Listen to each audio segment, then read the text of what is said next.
Hello friends, তোমাদের সবাইকে আরো একবার স্বাগত জানাই আমার নতুন একটি ভিডিওতে। আশা করি সবাই খুব ভালো আছো, সুস্থ আছো। আর তোমাদের সবাইকে আরো একবার স্বাগত জানিয়ে আজকের ভিডিও শুরু করছি।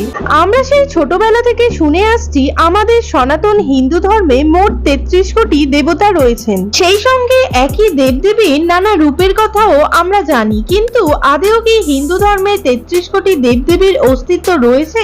এবং যদি থাকেন তাহলে সব দেবদেবীর নাম কি? এই সম্পর্কে সবকিছু জানতে হলে অবশ্যই পুরো ভিডিওটি দেখতে হবে। আশা করছি আজকের এই ভিডিওটি দেখার পর হিন্দু ধর্মের 33 কোটি দেবতা সম্পর্কে যাবতীয় প্রশ্নের উত্তর আপনারা পেয়ে যাবেন। তাই আজকে জেনে নেওয়া যাক 33 কোটি দেবতা সম্পর্কে। যে সমস্ত গ্রন্থে 33 কোটি দেবদেবীর উল্লেখ পাওয়া যায় তার মধ্যে অন্যতম হলো বেদ, বৃহদারণ্যক, উপনিষদ, শতপথ, ব্রাহ্মণ্য গ্রন্থ এবং সর্বোপরি শ্রীমদ্ ভাগবত গীতাতেও 33 কোটি দেবদেবীর বর্ণনা পাওয়া যায়। সংস্কৃত শ্লোকের একটি বাক্য ত্রয়স্তি মাসতি কোটি শব্দটি থেকে বোঝানো হয় যে হিন্দু ধর্মে 33 কোটি দেবতা রয়েছে, কিন্তু সংস্কৃত ভাষায় কোটি শব্দের অর্থ দুটি। একটি কোটির অর্থ সংখ্যাকে বোঝায় এবং অপর কোটির অর্থ হলো প্রকার। এক্ষেত্রে 33 কোটি বলতে এখানে 33 রকমের, অর্থাৎ আরো ভালোভাবে বললে 33 জন দেবতাকে বোঝানো হয়েছে, 33 কোটি দেবতাকে নয়।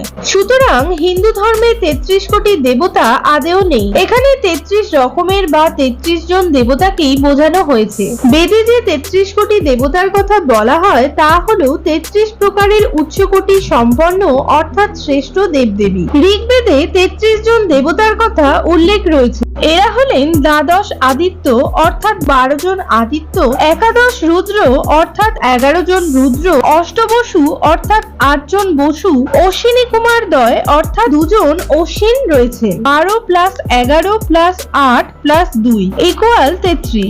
এবার বলি দ্বাদশ আদিত্য কারা। কাশ্যপ ঋষির দ্বিতীয় স্ত্রী অদিতির 12 পুত্রই 12 আদিত্য নামে প্রসিদ্ধ। ভাগবত পুরাণ অনুসারে অদিতির 12 সন্তানের নাম হলো বিবস্বান, অজর্মা, পূষা, ত্রষ্টা, সবিতা, ভগ, ধাতা, বিষ্ণু, বরুণ, মিত্র, ইন্দ্র, অংশুমান। এছাড়াও মনে করা হয় যে দ্বাদশ আদিত্য হলো সূর্যেরই বিভিন্ন রূপ। জ্যোতিষ শাস্ত্র মতে দ্বাদশ আদিত্য দ্বাদশ মাসের দ্বাদশ রাশিতে বিচরণ করে। যেমন অজর্মা বৈশাখ মাসে মেষ রাশিতে বিচরণ করেন, মিত্র জ্যৈষ্ঠ মাসের বৃষ রাশিতে বিচরণ করেন, বরুণ আষাঢ় মাসের মিথুন রাশিতে বিচরণ করেন, ইন্দ্র শ্রাবণ মাসের কর্কট রাশিতে বিচরণ করেন, বিবস্বান ভাদ্র মাসের সিংহ রাশিতে বিচরণ করেন, ত্রষ্টা আশ্বিন মাসের কন্যা রাশিতে বিচরণ করেন, বিষ্ণু কার্তিক মাসের তুলা রাশিতে বিচরণ করেন, অংশুমান অগ্রহায়ণ মাসের বৃশ্চিক রাশিতে বিচরণ করেন, ভগ পৌষ মাসের ধনু রাশিতে বিচরণ করেন, পূষা মাঘ মাসে মকর রাশিতে বিচরণ করেন, সবিতা ফাল্গুন মাসের কুম্ভ রাশিতে বিচরণ করেন এবং ধাতা চৈত্র মাসের মীন রাশিতে বিচরণ করেন। এবার বলি একাদশ রুদ্রের কথা। কাশ্যপ ঋষি এবং গোমাতা সুরভির 11 জন সন্তানকে বলা হয় একাদশ রুদ্র। মৎস্য পুরাণ মতে একাদশ রুদ্রের নাম হলো কপালী, পিঙ্গল, ভীম, বিরূপাক্ষ, বিলোহিত, শাস্তা, অজপদ, অহিব্রদ, শম্ভু, চণ্ড, ভব। মহাদেব শিবের বিভিন্ন রূপ হলো এই একাদশ রুদ্র। আবার বৃহদারণ্যক উপনিষদে একাদশ রুদ্রকে বলা হয়েছে জীবের চালিকা শক্তি। পঞ্চ কর্মেন্দ্রিয়, পঞ্চ জ্ঞানেন্দ্রিয় এবং জীবাত্মাকে বোঝানো হয়েছে।